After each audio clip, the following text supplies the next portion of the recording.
Good morning. On to part 3.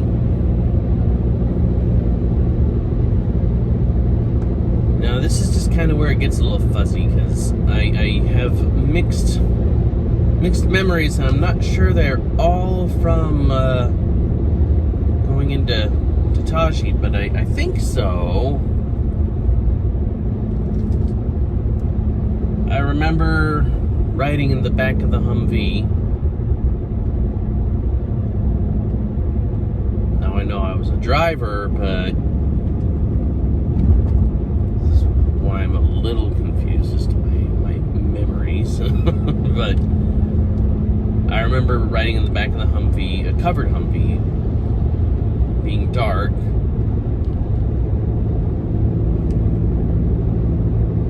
And that was really it. I do also remember helping set up living quarters. I was bunked with, honestly can't remember, somebody from my unit who was much higher rank than I, so sergeant or above, may have been the first sergeant, may have been the chief. I honestly can't remember. I remember crawling through the ductwork to run Ethernet cable because I was the smallest guy and I fit. So there was that.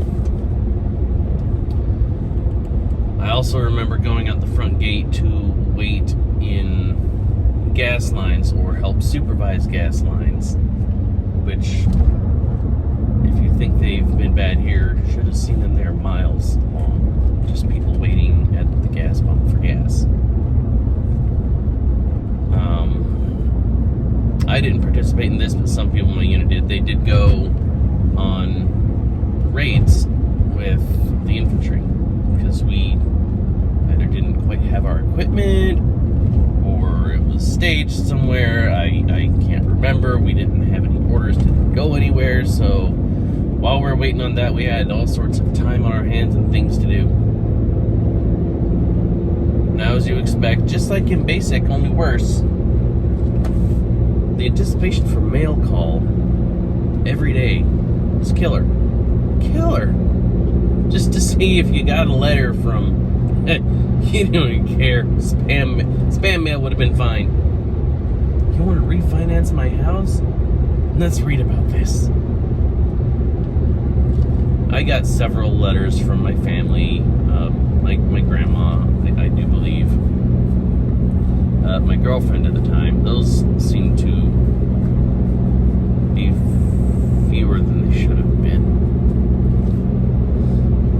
Clearly that relationship didn't work out, and I'm fine with that. 5 beautiful kids with my wife right now. So I am not complaining at all.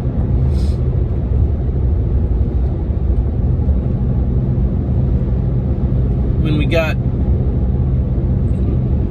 to I remember getting set up into another building, and I think this was mostly where 220 was stationed, was headquartered, not stationed, was in Taji, and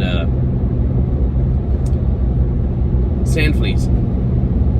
God, those things were horrible.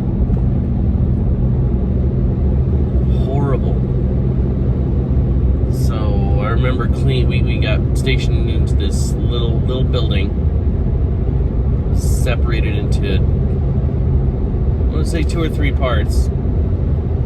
One side was kind of the sleeping area, and the other side was the headquarter area. Then there was the first sergeant's bedroom, so 3. They wired in a ceiling fan for him, and they wired in this turbine fan in the soldier's room. That is after we mopped the floor with bleach, and then more bleach to try to kill off the sand fleas. I cannot express to you the suffering brought to U.S. soldiers because of sand fleas.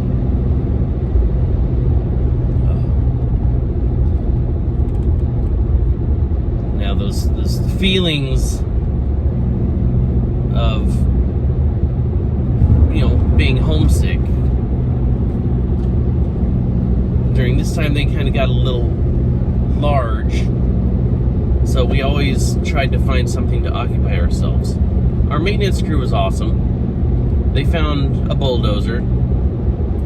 It only turned one direction, but they got it working the rest of the way, and it joined our crew. And we did some bulldozing. That was fun. That was fun. Yes, you can still have fun.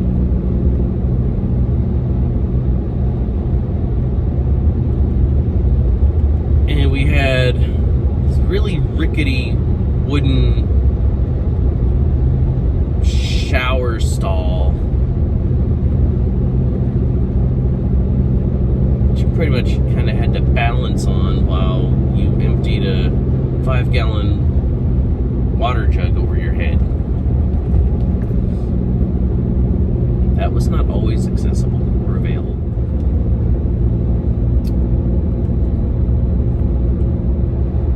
So that's now things that we did that were not so smart.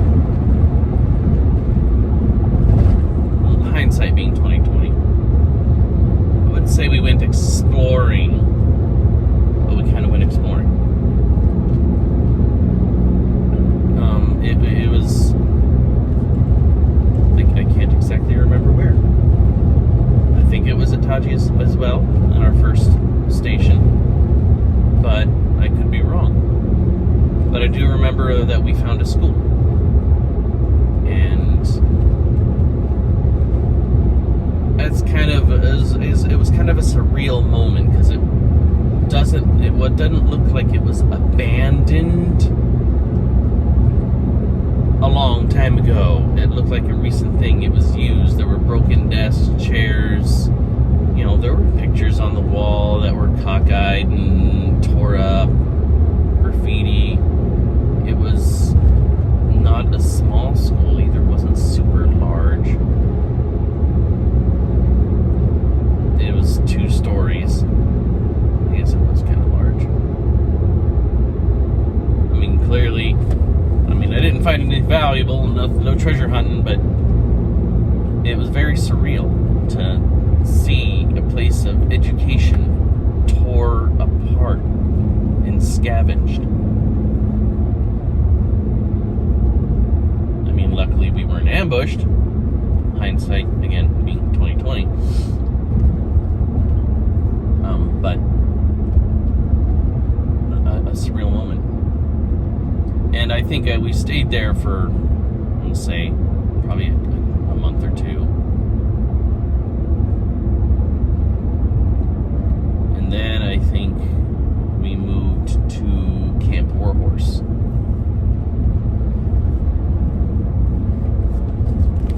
We were there several times, so again with the jumbled memories, but they all happened for sure. I think during a gas stop from Taji to Warhorse, there's a memory that particularly stuck with me, and it particularly probably stuck with everybody else who was with me. I do believe we were waiting in gas line, and creepily creeping forward, kind of creepily. And just outside the just outside the fence, as the road line was next to the fence, there were these children playing and trying to sell things, lighters, I think, mostly. This one girl in particular, probably about my Lily's age, so 6, 7. The whole side of her face was scarred. Fire. I mean, it looked like it was healed over, but it didn't look like it was original. And I remember Stevens, or we used to call him Steve-O. I'm sure we still do. Sorry, Stevens. I think it was him who asked, what happened? How did you get the scar? And I remember she pointed to the sky. And that's all I remember about that. But that girl stuck in my memory. Right. And I think about her often. Because I have my own kids and I can't imagine Lily being